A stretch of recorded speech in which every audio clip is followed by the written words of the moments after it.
In this video, I'll show you how to edit the privacy policy text on the checkout page in WooCommerce.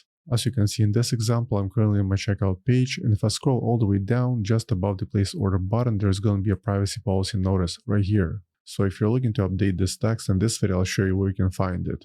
At first, let's log into WordPress admin account.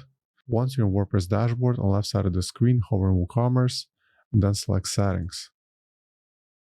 At the very top of this page, under Settings, click on the Accounts and Privacy. Now scroll all the way down and look for the Checkout Privacy section, and that's where you can edit the text. For this example, let me just add short heading.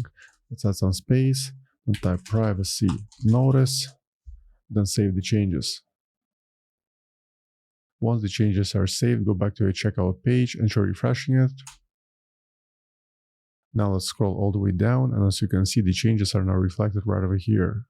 So for now, that's all for this video. I hope you found it useful, and for more WordPress tutorials, please subscribe my channel. Thank you.